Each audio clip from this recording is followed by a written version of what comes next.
Bonjour à tous, nous sommes le 17 juillet au lendemain de Notre-Dame du Mont-Carmel et c'est une joie pour moi de revenir parmi la paroisse. Je suis parti quelques jours contempler les merveilles de la création à travers la mer et les flots.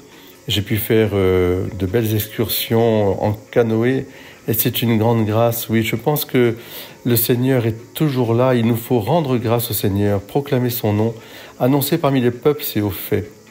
Il faut se souvenir de ses merveilles, de ses prodiges et des jugements qu'il prononça. Lorsque nous allons marcher dans la nature, lorsque nous allons voguer au vent des mers, ou lorsque nous allons gravir la montagne, nous sommes comme plongés dans l'admiration, dans un silence admiratif qui nous permet de rendre grâce, de s'émerveiller, de remercier. Et c'est cette action de grâce qui doit habiter notre vie, de l'aube jusqu'au soir. Vous voyez, chers frères et sœurs, le matin, quand vous levez, commencez par dire « Merci Seigneur pour cette journée, me voici pour faire ta volonté ».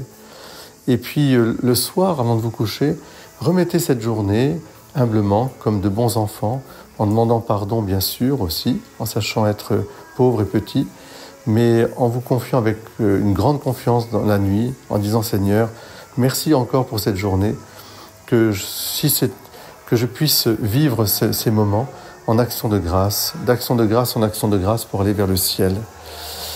Seigneur, maintiens ma vie dans cette joie du don de la vie et que je puisse à mon tour, par mon humble service, apporter à mes frères et sœurs cette certitude que Dieu, non seulement n'abandonne aucun de ses enfants, mais nous veut heureux.